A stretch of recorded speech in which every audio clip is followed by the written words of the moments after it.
আসসালামু আলাইকুম এভরিওয়ান, সবাই কেমন আছো? আলহামদুলিল্লাহ আমি ভালো আছি। শুভ বিকাল। তো বিকালবেলা যে তোমার কাজ নেই, আমি বসে আছি, তো ভাবলাম এগুলো একটু পরিষ্কার করে নিই। দেখতে পাচ্ছি কত সুন্দর একটা জিনিস।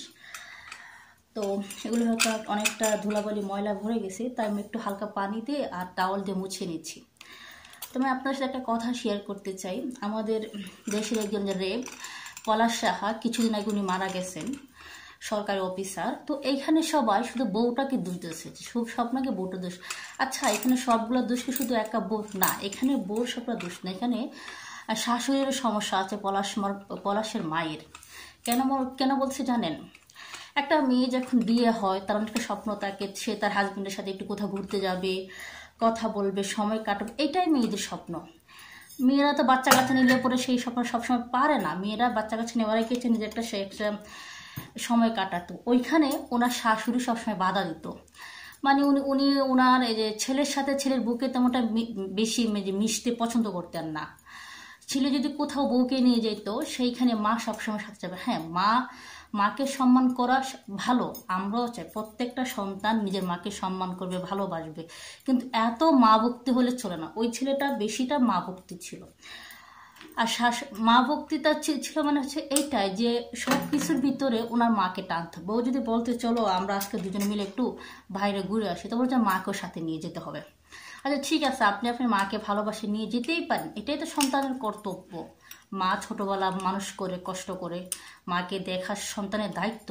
তাই বলে এত অতিরিক্ত বাড়াবাড়ি না। আপনি যদি কখনো মনে করেন যে আমি আমার বউর সাথে, একটা মেয়ে যদি মনে করে যে আমি আমার হাজবেন্ডের সাথে একটু আলাদা 10 মিনিট সময় কাটাবো, তো ওইখানে শাশুড়ি গেলে সেটা কি করে সম্ভব না। তো তো এই হচ্ছে যে পলাশের মায়ের অবস্থা।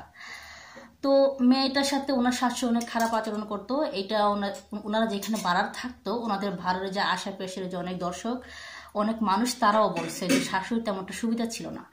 তো এখন ছেলেটা লাস্টে নিজে সুইসাইড করছে। সে বলল যে সে তার কাউকে সে ভালো রাখতে পারলো না, মাকে না, না বউকে। কিন্তু আমি একটা কথা বলতে চাই শাশুড়িদেরকে বা শাশুড়ি যারা এরকম শাশুড়ি আছেন, আপনারা যে ছেলেকে এতই ভালোবাসেন, এত ছেলেকে ছেলের বউর সাথে মিশতে দিতে চান না, তাহলে আপনার ছেলেকে বিয়েটা দেন কেন? তো বিয়ে দেওয়াটা না দেওয়াটা আপনাদের জন্য ভালো, কারণ আপনারা আপনাদের ছেলেকে এই যে এরকম আঁচলে বেঁধে রাখবেন, তাহলে বউ আসবে না, আর ছেলেকে নিয়ে কোনো সমস্যা না। আর আপনার তো খুশি হওয়ার কথা। কোনো বউ যদি নিজের হাজবেন্ডকে পছন্দ ভালোবাসে, তাহলে মার খুশি হওয়ার কথা যে আমার ছেলেকে মেয়েটা ভালোবাসে, যত্ন করে। আর সেই জায়গায় আপনাদের সবসময় যদি আপনার ছেলের উপর পিছনে পড়ে থাকেন, ছেলে কোথাও যায় সব জায়গায় যাবেন বায়না করেন, তাহলে তো এটা হয় না। আপনাকে বুঝতে হবে যে আমার ছেলে নতুন বিয়ে করছে, নতুন বউ আসছে, তো এখন ওদের একটু সময় কাটানোটা খুব দরকার। কিন্তু এই জায়গায় এটা উল্টো হয়েছে।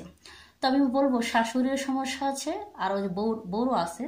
সব শুধু দুজনের, মানে এক হাতের তালি বাজে না, সেটা সবাই জানে। তো যে উনি যে মারা গেছেন পলাশ শাহ, তো এটা ওনার ভুল ডিসিশন। উনি মারা গেলেন কেন?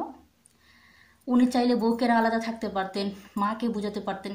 মাকে আপনি ভালোবাসেন, যেখানে থাকেন মাকে সম্মান করতে পারবেন। এমন না যে আপনার মরে গিয়ে সমাধান হচ্ছে না, আপনার স্ত্রী নতুন বিয়ে হয়েছে। ওনাদের বিয়ের ভিডিওটা আমি কালকে দেখছিলাম একটা অনলাইন ইউটিউবে ভিডিওটা। এটা দেখে আমার কতটা ভালো লাগছে, মানে এত সুন্দর কপেল, মানে ভালো লাগছে মার্শাল্লাহ। ওদের ভিডিওর বিয়ের যে কত সুন্দর রোমান্টিক, কত সুন্দর হাসি খুশি ছিল। 2.5 বছরে ওদের সংসার জীবনে টিকলো না, এখন মেয়েটা স্বামী হারা হয়েছে। হ্যাঁ, আপনার মা তো সন্তান হারা হয়েছে, মেয়েটা চাইলে কয়েক বছর পরে আবার বিয়ে করবে, কিন্তু আপনার মা আপনাকে কখনো ফিরে পাবে না। এটা ওনার ছিল সবচেয়ে ভুল ডিসিশন। উনি কেন মৃত্যু নিল? ওই বউকে না আলাদা থাকতে পারতো, না হলে বউকে ডিভোর্স দিয়ে দিত।